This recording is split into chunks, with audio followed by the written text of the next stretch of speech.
Assalamualaikum warahmatullahi wabarakatuh. Bertemu lagi bersama kami Majelis Asyarif, dan kali ini kami akan menceritakan tentang dialog antara Rasulullah dan iblis. Kejujuran iblis bikin merinding. Ternyata begini serangan iblis. Kira-kira bagaimanakah dialognya, sobat? Baiklah, tanpa perlu berlama-lama lagi, marilah kita langsung saja masuk ke ceritanya. Diriwayatkan oleh Mu'adz bin Jabal radhiyallahu anhu dari Ibnu Abbas radhiyallahu anhu, dia berkata, pada suatu hari kami bersama Rasulullah Shallallahu Alaihi Wasallam sedang mengadakan pertemuan di rumah salah seorang sahabat Ansor di Madinah. Tiba-tiba iblis memanggil dari luar. Iblis pun berkata, wahai penghuni rumah, apakah kalian mengizinkan aku masuk karena kalian membutuhkan aku? Rasulullah SAW pun bertanya kepada para sahabatnya.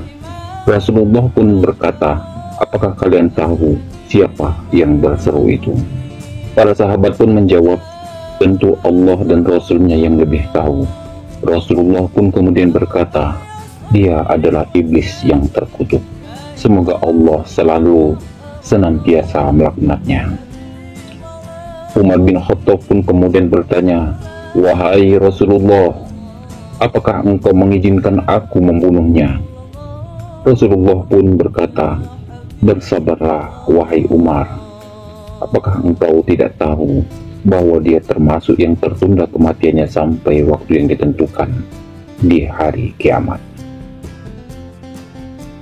Sebagaimana permintaan iblis sendiri kepada Allah Subhanahu wa Ta'ala yang tercantum dalam Al-Quran, iblis berkata, berilah tangguh saya sampai waktu mereka dibangkitkan.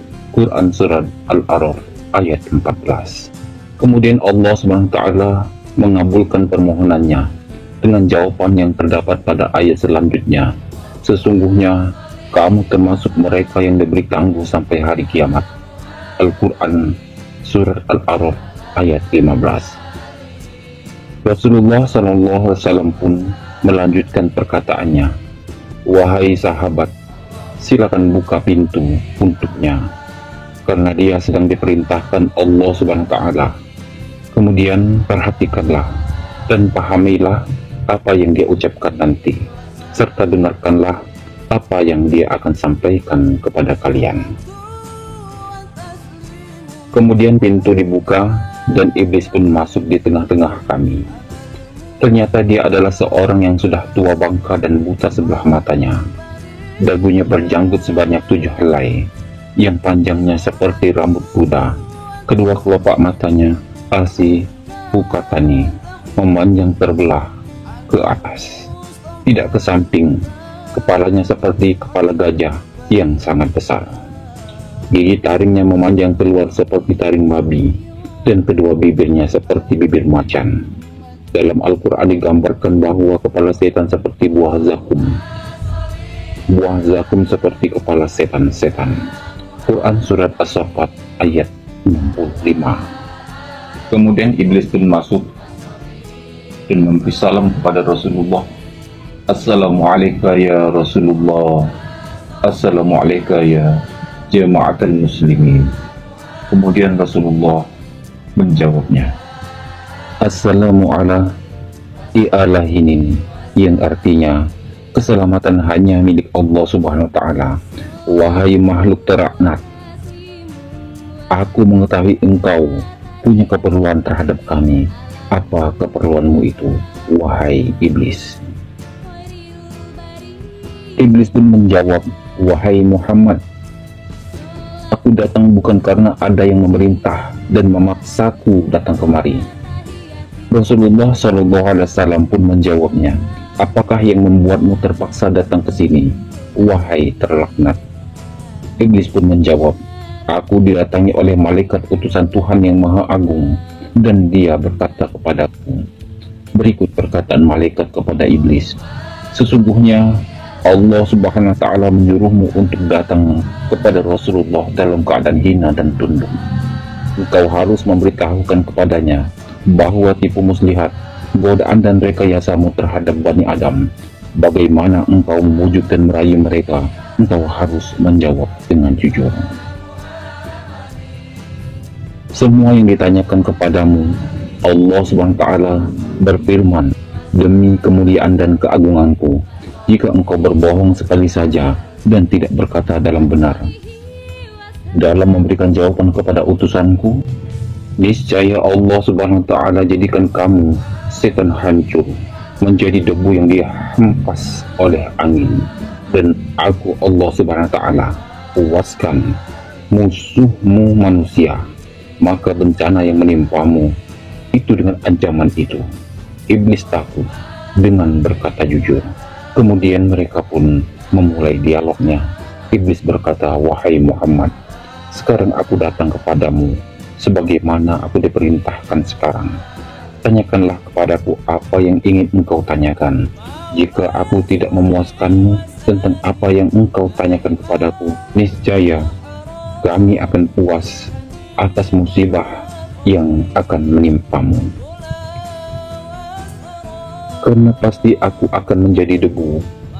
Tiada beban yang lebih berat bagiku daripada melihat para musuhku lega dengan apa yang menimpa diriku. Kemudian Rasulullah SAW pun menjawabnya, baiklah, aku akan memulai pertanyaan kepadamu. Jika engkau benar-benar jujur, maka beritahukanlah kepadaku orang yang paling engkau benci. Iblis pun menjawab, anak muda yang bertakwa secara total, menyerahkan seluruh jiwa dan raganya kepada Allah Subhanahu wa Ta'ala. Rasulullah SAW pun kemudian bertanya kembali, lalu siapa lagi? Iblis pun menjawab, orang alim yang berilmu dan warak, menjaga diri dari syubhat, dan orang yang penyabar. Rasulullah SAW pun bertanya lagi, lalu siapa lagi? Iblis pun menjawab, orang yang terus-menerus dalam keadaan suci dan menjaga diri dari kotoran, yaitu orang-orang yang selalu memperbaiki wudhunya. Oleh karena itu, banyak ahli ibadah yang selalu dalam kondisi suci, yaitu mempunyai wudhu, walaupun tidak akan melakukan sholat. Begitu juga orang yang selalu menjaga dan membersihkan hatinya dari sifat su'udzon, iri hati, dengki, dan sebagainya. Kemudian, orang yang menghilangkan penyakit hatinya, karena orang yang selalu bersih badan, hatinya, serta bersih dari dosa, selalu bertobat, orang itu dicintai Allah Subhanahu wa Ta'ala. Yang seperti terdapat pada Al-Quran, penutup ayat surat Al-Baqarah. Sesungguhnya Allah Subhanahu wa Ta'ala menyukai orang-orang yang bertaubat dan menyukai orang-orang yang mensucikan diri. Quran surat Al-Baqarah ayat 222. Kemudian Rasulullah SAW pun kembali bertanya, lalu siapa lagi? Iblis pun menjawabnya, orang miskin, fakir yang sabar dan tidak menceritakan atau mengadukan kefakiran dan keluh kesahnya kepada orang lain. Keluh kesahnya hanya diadukan kepada Allah semata, dan aku paling tidak senang kepada manusia yang dicintai Allah. Bukankah Allah Subhanahu wa Ta'ala mengatakan, dan Allah menyukai orang-orang yang sabar? Quran surat Al-Imran ayat 146. Aku pasti menggoda orang seperti ini. Dan ada kabar lagi dari Allah bahwa ampunan dan kesabaran merupakan laba dari sebuah perdagangan. Bagi Allah yang tidak akan ada ruginya, dan hal-hal diutamakan, tetapi orang yang bersabar dan memaafkan, sesungguhnya perbuatan demikian itu termasuk hal yang diutamakan. Quran surat Asy-Syura ayat 43. Rasulullah SAW bertanya kembali, bagaimana engkau tahu bahwa dia penyabar? Iblis pun menjawabnya, wahai Muhammad, jika dia mengadukan keluh kesahnya kepada sesama makhluk selama 3 hari, Tuhan tidak akan memasukkan dirinya ke dalam golongan orang-orang yang sabar. Harus pula engkau ketahui bahwa orang yang sabar dan bersyukur merupakan tanda kekuasaan Allah.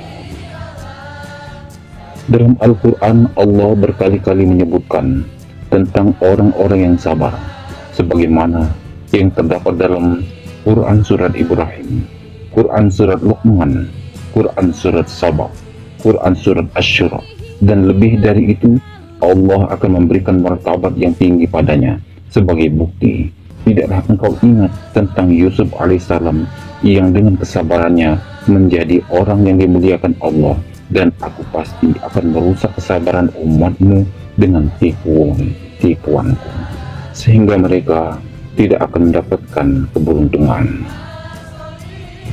Rasulullah SAW pun bertanya lagi, lalu siapa lagi? Iblis pun menjawab, orang yang pandai bersyukur. Rasulullah bertanya, bagaimana engkau tahu bahwa dia bersyukur? Iblis pun menjawabnya, jika aku melihat dia mengambil dan meletakkan sesuatu pada tempatnya yang halal, tidak tamak, qanaah, menerima apa adanya pemberian Allah, dan selalu bersedekah dari kelebihan yang dia miliki, aku pasti menggoda orang seperti itu agar dia tidak lagi bersyukur, dan aku akan nakut-nakutinya dengan kemiskinan dan mengajaknya berbuat kejahatan. Di dalam Al-Quran pun dijelaskan, setan menjanjikan menakut-nakuti kamu dengan kemiskinan dan menyuruh kamu berbuat kejahatan dan kikir, sedangkan Allah menjanjikan untukmu ampunan daripadanya dan karunia, dan Allah maha luas karunia-Nya lagi maha mengetahui. Surat Al-Baqarah ayat 268. Rasulullah SAW pun bertanya, bagaimana keadaanmu jika umatku mengerjakan sholat? Iblis pun menjawabnya, aku merasa panas dan gemetar, tetapi aku tetap mengintai dan menggodanya agar dia dapat berpaling. Rasulullah SAW pun bertanya, mengapa sampai seperti itu, wahai terlaknat? Bukankah jika seorang hamba bersujud kepada Allah dan sekali sujud saja, maka Allah akan mengangkat derajatnya satu tingkat? Perintah sujud itu adalah awal dari murka Allah kepadaku. Sampai sekarang itu tercantum dalam Al-Quran. Dan ingatlah ketika kami berfirman kepada malaikat, sujudlah kamu kepada Adam, maka sujudlah mereka, kecuali iblis, dia enggan dan takabur, dan adalah dia termasuk golongan orang-orang yang kafir. Quran Surat Al-Baqarah ayat 34. Rasulullah SAW pun bertanya, kemudian jika mereka berpuasa? Iblis pun menjawab, aku terbelenggu sampai mereka berbuka puasa, dalam arti membatalkan puasanya dengan makan dan minum, atau melakukan perbuatan lain yang menyebabkan batal puasanya. Iblis pun kemudian kembali menjawab, aku pun menjadi gila, karena tidak tahu dari mana lagi aku akan memasukkan tipu daya. Semua pintu sudah tertutup. Bukankah dia sedang berkonsentrasi membaca talbiyah? Tetapi aku tetap mengintainya agar dia bisa terkabur dalam beribadah. Rasulullah pun bertanya jika mereka membaca Al-Quran.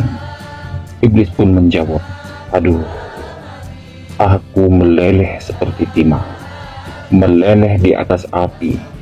Rasulullah SAW pun kembali bertanya, lantas jika mereka berzakat? Iblis pun menjawab, seakan-akan orang-orang yang berzakat itu mengambil gergaji dan kapak dan memotongku menjadi dua. Rasulullah SAW pun bertanya, mengapa begitu wahai Abu Murrah? Iblis pun menjawabnya, bukankah ada 4 perkara dalam zakat itu yang menjadikan orang yang melakukannya jauh dariku? Pertama, Tuhan menurunkan berkah atas hartanya. Kedua, menjadikan orang-orang yang berzakat disenangi makhluk lain. Yang ketiga, menjadikan zakatnya seperti penghalang atas dirinya dengan api neraka. Sedangkan yang keempat, dengan zakat Tuhan mencegah bencana dan malapetaka agar tidak menimpanya. Rasulullah SAW pun bertanya kembali, kapan engkau merasa mudah membujuk umatku? Iblis pun menjawab, pada 3, saat situasi 1, sewaktu dia marah, karena dia sendiri yang telah mengobarkan nafsunya. Yang kedua, di saat dia bingung menentukan pilihan, pada saat itu aku akan menyusup dengan cepat. Yang ketiga, sewaktu 2 orang laki-laki dan perempuan yang bukan mahram berduaan. Aku tunggu sampai mereka melakukan sesuatu. Rasulullah SAW pun kemudian bertanya lagi, apa pendapatmu tentang Umar? Iblis pun menjawab, demi Tuhan, aku takut bertemu dengan Umar karena ketegasannya dalam menyikapi perintah dan larangan syariatmu. Rasulullah pun bertanya lagi, apa pendapatmu tentang Utsman? Iblis pun menjawab, aku malu dengan orang yang para malaikat saja malu kepadanya. Rasulullah SAW pun bertanya lagi, apa pendapatmu tentang Ali bin Abi Thalib? Iblis pun menjawab, andai saja aku dapat selamat darinya dan tidak pernah bertemu dengannya, menukar dirinya, kepala dengan kepala, dan kemudian dia meninggalkanku, tetapi dia sama sekali tidak melakukan hal itu. Ali bin Abi Thalib ini sangat terkenal, sobat. Jadi sang iblis pun ingin menukarkan kepalanya. Kemudian Rasulullah pun menyebutkan, segala puji bagi Allah yang telah membahagiakan umatku dan menjadikan engkau menderita sampai hari kiamat. Kemudian iblis pun membantah, hai hatta, tidak mungkin, bagaimana mungkin umatmu akan bahagia sementara aku masih hidup dan tidak mati sampai hari kiamat? Bagaimana umatmu senang sementara aku masuk dalam diri mereka melalui aliran darah daging, sedang mereka tidak melihatku? Demi Tuhan yang telah menciptakan aku dan memberi aku waktu untuk menunggu sampai hari mereka dibangkitkan, akan aku sesatkan mereka semua.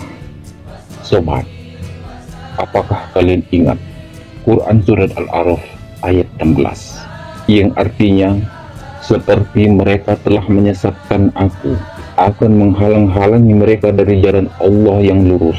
Lalu iblis melanjutkan dengan mengatakan, aku akan datangi mereka dari semua jurusan, dari muka, belakang, kanan, kiri, dan orang yang bersyukur tidak dapat didatangi setan. Dalam Al-Quran Surat Al-A'raf ayat 17, Allah Subhanahu wa Ta'ala berfirman, kemudian saya akan mendatangi mereka dari muka, dari belakang mereka, dan engkau tidak akan mendapati kebanyakan mereka bersyukur atau bertaat, dan siapa saja tidak terkecuali yang bodoh atau yang pandai, buta huruf atau kafir atau beriman, kecuali bagi para hambamu yang mukhlis atau ikhlas, seperti yang tertulis dalam Al-Quran, kecuali hamba-hamba engkau yang mukhlis di antara mereka. Quran Surat Al-Hijr ayat 40. Iblis melanjutkan dialognya dan berkata kepada Rasulullah, apakah engkau belum pernah mendengar cerita seorang abid, orang yang tekun beribadah dari Bani Israel, yang gemar beribadah itu?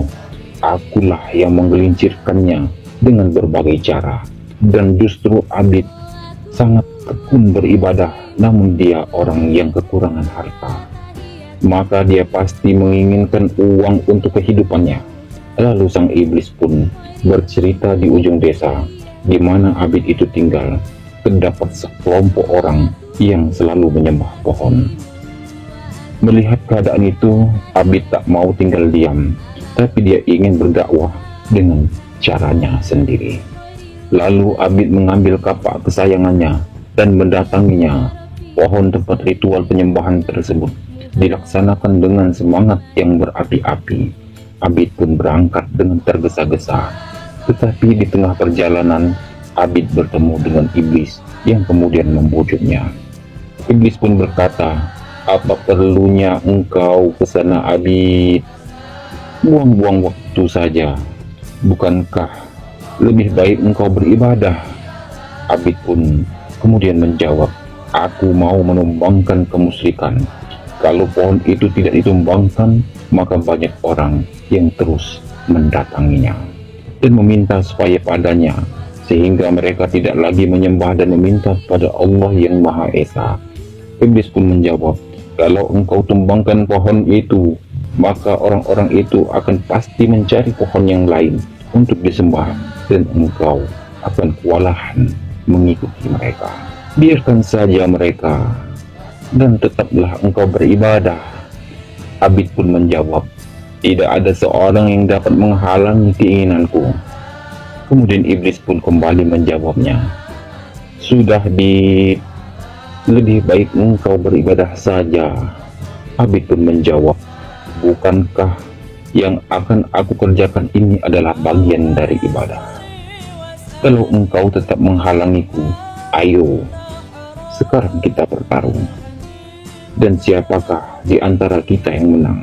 Lalu keduanya pun bertarung, dan akhirnya pertarungan itu dimenangkan oleh sang Abid. Kemudian tubuh iblis diinjak oleh kaki Abid.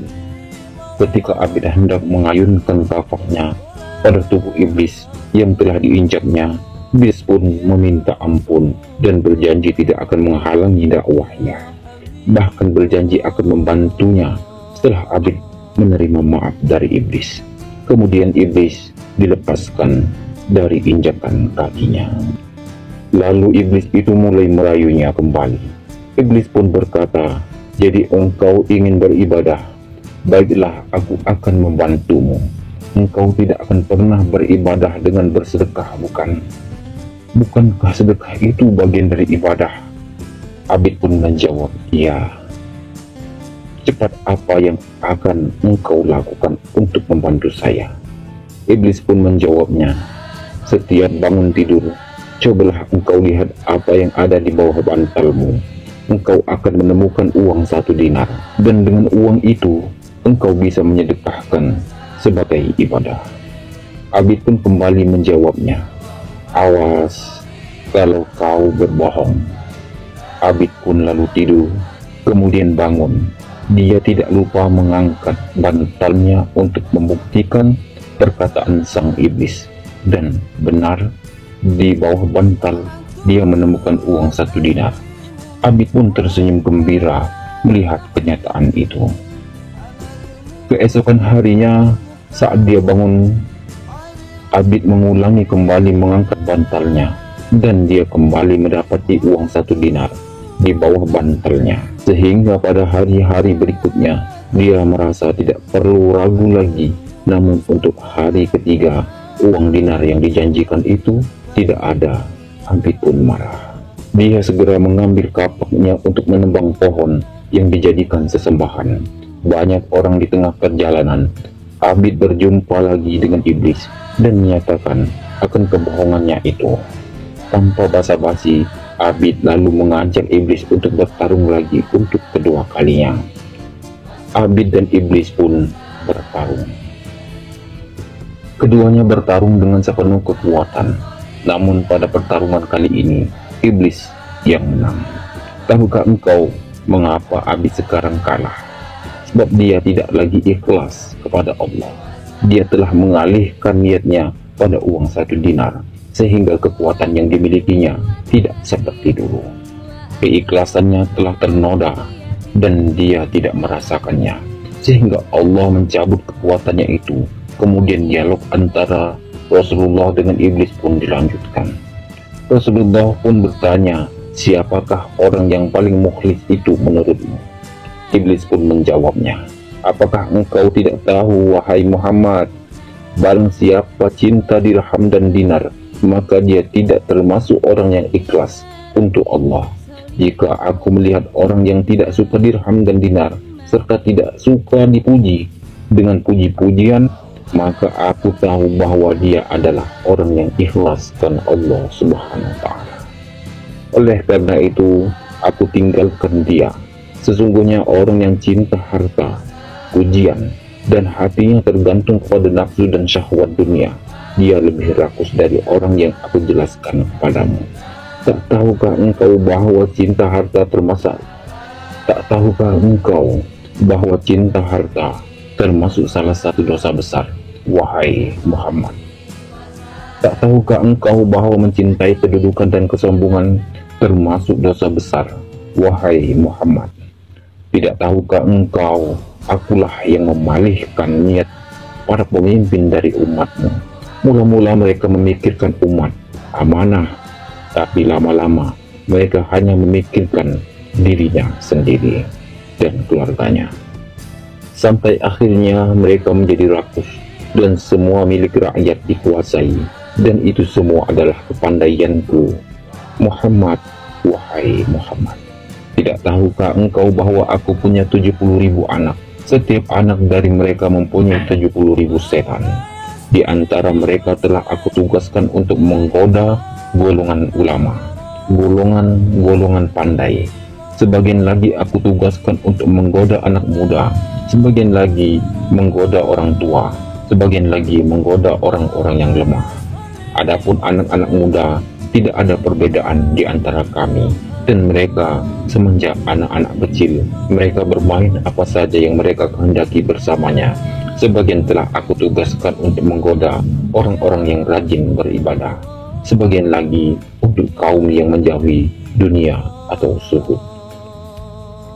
Orang-orang zuhud pun tetap digoda setan dengan kesuhutannya.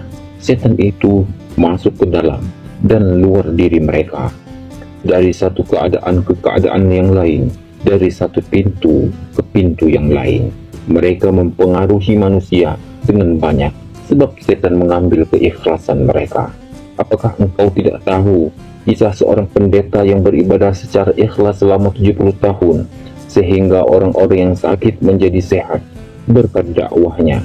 Kemudian aku tidak pernah meninggalkannya sampai ia berzina, membunuh, berbohong, ingkar, dan akhirnya bertekuk lutut dan bersujud kepadaku. Dialah yang disebut Allah dalam Al-Quran. Bujukan orang-orang munafik itu adalah seperti bujukan setan. Ketika mereka berkata pada manusia, kafirlah engkau, maka tatkala manusia itu kafir, dia berkata, sesungguhnya aku terlepas dari kamu, karena sesungguhnya aku takut kepada Allah, Tuhan semesta alam. Quran Surat Al-Hasr ayat 16. Demikianlah kejujuran iblis kepada Nabi Muhammad SAW. Semoga dapat menambah ketakwaan kita kepada Allah SWT. Amin, amin ya rabbal alamin. Itulah kisah yang dapat kami sampaikan. Terima kasih banyak kepada teman-teman semua yang sudah menonton dan mendukung channel ini. Kami doakan semoga Anda selalu sehat dan dimudahkan dalam mencari rezeki, dan tentunya dimanapun Anda berada, semoga selalu dalam lindungan Allah SWT. Dan buat teman-teman semua yang baru nonton video ini, yuk dukung channel Majelis Asy'arif dengan cara klik like, komen, subscribe, dan jangan lupa untuk menyalakan lonceng notifikasinya agar tidak ketinggalan kisah-kisah menarik dan inspiratif dari kami. Mohon maaf juga apabila ada kata-kata yang kurang sempurna, karena pada hakikatnya kesempurnaan adalah milik Allah Subhanahu wa Ta'ala. Dan jika Anda mempunyai kritik, saran, sangat dipersilakan untuk menuliskan saran Anda di kolom komentar, karena saran Anda sangat membangun dalam meningkatkan Majelis Asy'arif untuk membuat video yang lebih baik lagi ke depannya. Terima kasih banyak, kami pamit undur diri. Sekian dari kami. Wassalamualaikum warahmatullahi wabarakatuh.